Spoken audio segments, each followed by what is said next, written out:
Welcome to the 61st episode of Dialogika, a podcast between two friends about the latest in politics, society, and feminism in Indonesia and the world.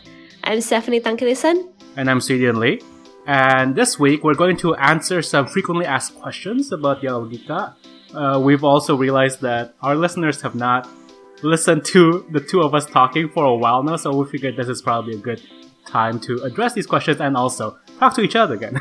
Yeah, we're here to answer more of your questions, and we're going to cover comments like why are we so serious, why we talk in English, and why we're so privileged, and again, how we're just friends and not people dating, and what are the other podcasts we like and listen to. So here's to it.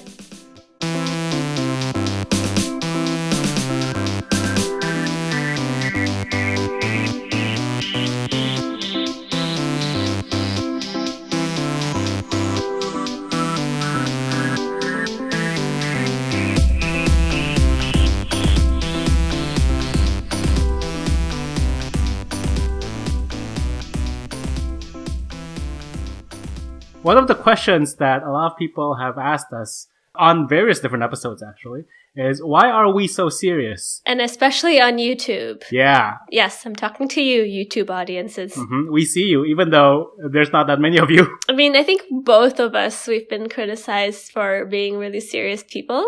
Mm-hmm. I know I certainly have. I don't know, maybe Sway is... Like, outside of the podcast, right? Like, this is just like a general thing that people have said about us throughout their lives. Yeah, so I feel like I'm very used to this question and I'm kind of okay with it. Like, maybe when I was younger, I'm like, no, I'm not that serious. I'm fun. I'm spontaneous. But now that I'm older, I'm like, this is who I am. Like, I am a serious person. Like, I don't know how else to be. I just think that I go through life thinking about everything. So that I do. And, I mean, I studied like philosophy and political theory in college. Like, that's just who I am. And it's kind of the thing that, like, why we started a podcast in the first place, because we had a lot of thoughts and feelings about things. So that's why we are so serious. And I think it's just a mark of us caring about things very deeply. So I think thinking critically about different things is a part of our identity and our existence. So that's just how we apply things in our podcast and what we see in life and society. I agree with you wholeheartedly. What's interesting from my perspective is that for most of the times, whether it's about podcast episodes or just my personal life, when people say, why are you so serious? It's usually like, why don't you just, brush off this joke? Or why don't you just not be so easily offended? Like, why do you have to be so politically correct? That's how I felt when people say, why are you so serious? And I'm just like, well, you come from a very strange place of privilege if you start, criticizing people for being aware of other people's needs for rights, other people's issues, and oh snap! That's how I felt, especially growing up in a very patriarchal society amongst quite patriarchal circles. It's just like that's always the thing that's lobbied to me. Like, why are you so serious? Like, why can't you take this sexist joke? And I'm like, well, because it's a sexist joke, it's at the expense of other people. Right. So that's interesting for me. It's never because like, oh, you're so thoughtful, intellectual about things. I was thoughtful. It's always just like, why can't you just take it easy? It's kind of an insult, right? Like, why are you so serious? It's like, why do you care so much about the rights and equality of other peoples that do not concern you? Yeah. And it's like, and sometimes you're just like, I don't really want to explain why, like, what you're saying right here is wrong. Like, like, oh my God, that's just, ugh, Yeah. And I feel I'm getting to that age where people just don't talk about things like that in front of me anymore. Maybe because I'm pretty intense in real life and I'm starting to pick my friends more carefully. And it's more like, I'm at the point where it's like sometimes like, okay, if you want me to like dissect like why what you're saying is politically incorrect and like it's wrong, it's like you have to pay me for my emotional labor for that. And then no one ever takes me up on like paying me for that. So that's where I'm at. I mean, that's true, right? Like, or like I have totally been in situations like, oh, like what you're saying is messed up because here, my podcast episode number X. I mean, yeah, if you wanted to engage in this conversation, you come to this podcast. Yeah. But okay. I'd like to think that whenever people say, why are you so serious?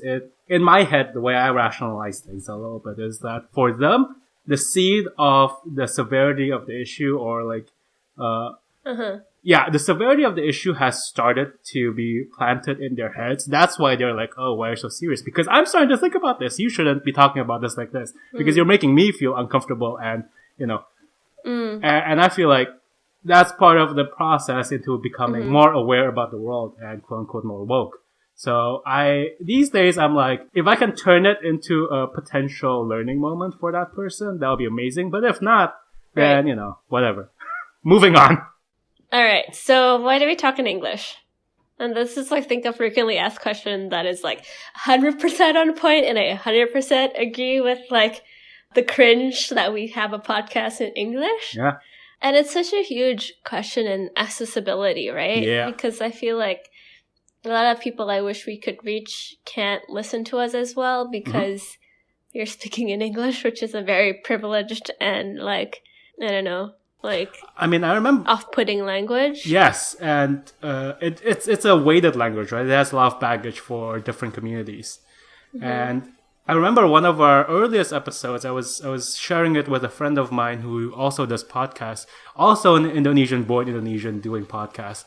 One of his comments was, you guys speak in English, and you guys speak really fast in English. That might alienate some people.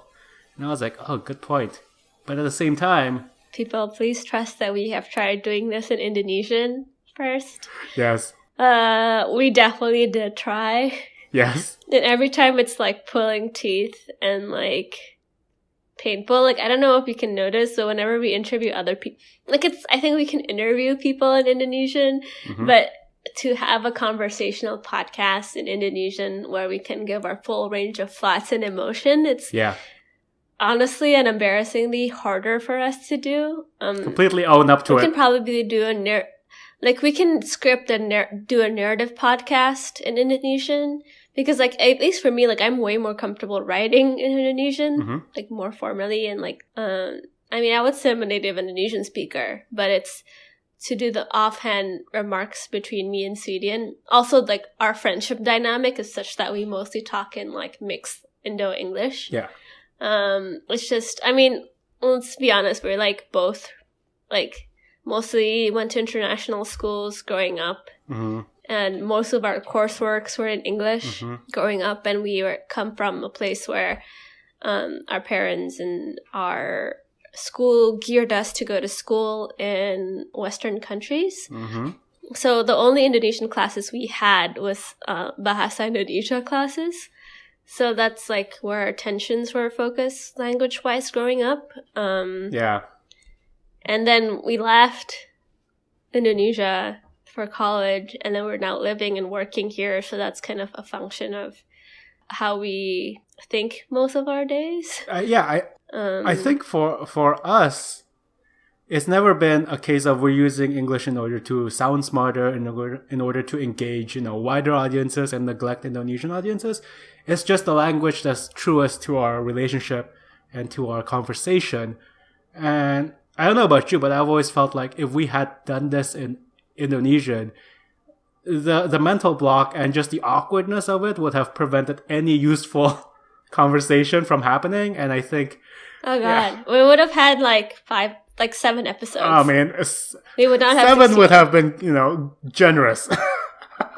As the person who listens to these episodes and edits them, 7 would have been generous. Because I know I would have probably quit after the first hour of recording. I'm also better than Sweden, to be honest. Significantly. I think if the person, my podcasting partner, had way better Indonesian than me, I think I could have reached up to his or her level. Are you blaming me for this now? But, yes, Sweden. I'll own up to it. I have pretty shitty Indonesian. It's pulling teeth, as Stephanie would have known. Whenever I have to interview a guest in Indonesian, I'm always just oh man, this is gonna be a rough, couple of hours. Yeah. And it's also bad because, I feel like it disqualifies a lot of our potential guests from speaking. Yeah. And when we have, guests who speak in Indonesian sometimes, but, we're always conscious of having to switch the language between each episode, and we try not to do that. Yeah. And also, we made a conscious decision not to do a mixed English-Indonesian podcast because I feel like that's also alienates the English listeners. Yeah. I also think, like, it also means a certain, potentially smaller group of people can understand it because then it's literally people like us. Yeah. People who are comfortable with English and Indonesian and can understand both languages really comprehensively. Yeah. So it's a necessary evil, I feel like, at this point. Yeah, I mean, it's also like, I feel like there are a lot of Indonesians born in other countries, English-speaking countries, who listen to us as a way to connect with Indonesia. Yeah. And I feel like that would be harder for that kind of audience to listen to a Indo-slang English podcast. Because also the Indonesian we speak, when we mix it with English, is very slang, like Jakarta Gaul kind of like language. Yeah. So, yeah, I mean, this is a completely fair, frequently asked questions in which we agree that you listeners are right that we should speak in Indonesian, but we, for various reasons, as elaborated, could not, and we hate ourselves. So, if you hate us, we hate ourselves more. End of question. Yes. I mean, that also relates to, I guess this question also relates to, about us being educated abroad and not living in Indonesia. What gives us the right to keep talking about Indonesia? Yeah. And especially we're also a minority and all that jazz. We grew up from a very certain part of Indonesian society. And honestly, right, like at this moment in time, we have the privilege to be able to talk about a lot of these topics without being directly affected by these topics. Part of my rationale with myself in terms of keeping talking about these issues is that there's a whole lot of people, like you said, there's a whole diaspora of Indonesians who are living abroad, some of which are, generations living abroad, right? Like they've never grown up in Indonesia. They know it almost as like a cultural thing rather than a lived experience thing. And being in both worlds as I am right now, I feel like I can address these issues from both perspectives in order to provide more context, provide more information to these audiences. And I don't ever try to say that what I'm saying matters more to the local audiences, because I don't think that's true. But I'm hoping that some of what I'm saying can matter more towards the diaspora. If people can connect with that through our conversations, I think that's, that goes a long way in making me feel better about the privilege that it takes to create a podcast like this for the last 2.5 years. So that's just where I'm coming from about the privilege side of things, recognizing wholeheartedly that I'm super privileged. I mean, there's so much economic privilege, educational privilege, etc. But I think we'd like to think that the fact that we've been doing this unpaid for 2.5 years counts for something. Yeah. So yeah, and that's what I have to say about that. I also want to say, like, for both Stephanie and I, whenever we feel like we'll be talking out of our asses, if we try to address this topic ourselves, we try to bring in experts or guests who can actually talk about these things earnestly. Yeah, and I feel like that's why we have shied away from talking about certain issues when we don't have the right guest to speak about those issues with. If you are someone who, be like, oh, you haven't talked about this topic, and I am a person from that, background or knowledge in that thing, please let us know. We'd love to talk to you. Or if you have a friend like that, let us know, and we'd reach out to them. Yeah. Reach out to us. Yeah. We definitely want to talk about more topics, but we're cisgendered minority people. We can only talk so much about our experiences. So, since that was kind of heavy, another frequently asked question or comment in real life is, are we dating? And the answer to that is no. Nope. Nope. Oh, can we do a nope, like a nope montage? Like, nope. Nope. No. Not dating. Nope. Not at all. Not the slightest. Nope. Just friends. Completely platonic friends. Never anything else. Never will be anything else. Nope. Ever. This is also one of the things that we had to address when we first started this podcast, because we knew, at least in Indonesian society, when we first, when we were back home, when we were back home and we started this podcast, we knew that when we started this, people are going to ask, are you guys dating? Are you guys a thing? Is this like a couple talking about stuff and, having fantasies about that? And we had to nip it in the bud quickly because I think part of the reason why people... And even from people who know us. Yeah. Like Jeff Diggett, Jakarta Fembers discussion group people who listen to us. Shout out. To Fifi, Mbak Olin, Kate. I think part of it as well is that when we first started this podcast, I would like go to your house and record over there because you had the mic. Yeah. And I have Simone. And you have Simone, which is actually the more important element, like, screw the mic. Follow her at Shelty Simone at Instagram. Plug all the things. Also, if you haven't followed yet, my documentaries, Instagram is at 22films.com. No, at 22films. At 22films. Smooth. Sorry, at 22month film. At 22 months film. Are you sure it's month and not months? At the number 22 films. 20. I'm like, this movie exhausts me. Of all people, you should know. At 22 months film, and that's at like the number 2 and 2 months with an S and films. I'm in post-production hell. Yeah. I literally cannot talk more about my film right now. So it's a dark place. So we're gonna stay in the good place. It's a dark place. But yeah, we're platonic and we're just friends, and it's okay for a man and a woman to just be friends. Come on, it's 2018. 2018. Yeah.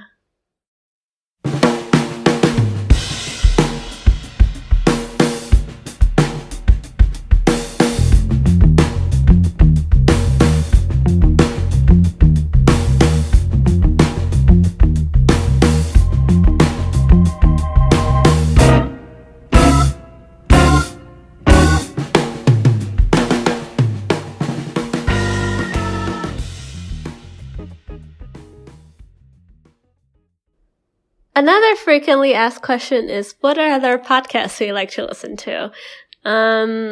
This is going to be quite a long list because I think we both really like a lot of podcasts. Mm-hmm. And we started on the journey of liking podcasts together pretty similarly with, Radiolab and This American Life and, the big classics. And I still really enjoy those, but I feel like I'm preserving that for like road trips and moments where I have an hour to listen to in a way that I can concentrate. Are they like reward podcasts? I kind of treat them as reward podcasts. Yeah, those are reward podcasts. If I've done my shit for the week, then I can listen to this latest episode from Radiolab. Otherwise, I can't. Yeah.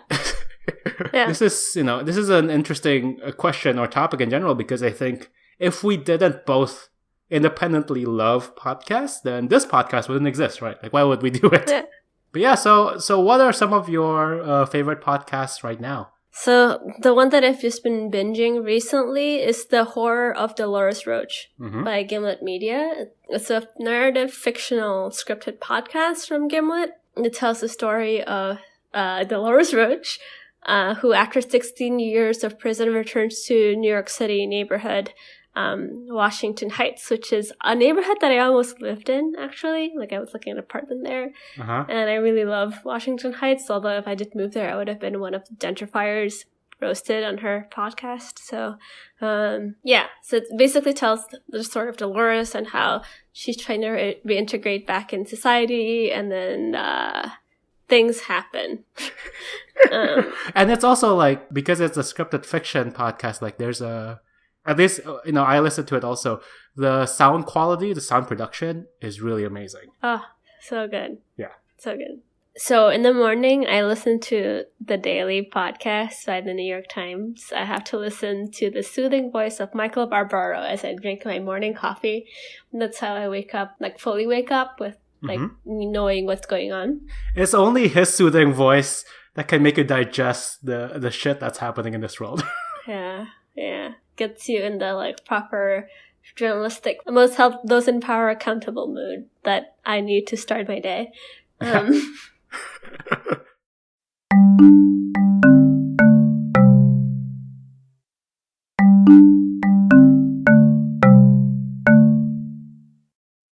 Or what do you listen to during the day, Sway? So my routine is actually very different from yours. Because of the work that I do, which is, an intersection of like politics, public relations, and advertising, like I get a lot of news in the office anyways. Mm-hmm. So I listen to what I'm calling like either hobbies or, special interest podcasts for me. And now I feel like I've categorized it to two things. One is a football or soccer podcast, which you just listen to all the time, like sports podcasts, which I don't think Stephanie would ever touch. So I listen to that a lot. On the flip side, when I listen to cultural podcasts, recently I've been listening to this podcast called Griefcast, which is hosted by British comedian Carrie Lloyd. If any of you have watched QI, the quiz show in the UK, you'd know her. She's a frequent guest. She's a hilarious comedian. Mm-hmm. But one of the things she always sort of like starts her stand-up routine with is that, she lost her dad to cancer, I believe, when she was 15. And she's very open about talking about losing her dad as part of like her healing process. And so she wanted to start a podcast to talk about grief, but not so much in a like, let's grieve kind of way, but, let's talk about it so that we can process about it. Mm-hmm. And it's personal, but I mean, I can talk about it. Like, I recently lost 2 dear people in my lives in the last few months. And it's strange because I started listening to Griefcast before that happened, but after that happened, listening to Griefcast and listening to comedians talk about grief, sometimes really horrible things, but can talk about it in a in an honest way, not sugarcoating the grief, but also not making it more dramatic, was really helpful. And so I listened to a lot of that in order to process through my day. Interesting. Okay. I think there's a lot of podcasts, and we'll try link some show notes on what we talked about. And yeah, if you have any more questions, let us know on our email, dialogikapodcast@gmail.com, or Facebook. Mm-hmm. So yeah, listeners, we'll be back with a new episode in 2 weeks' time.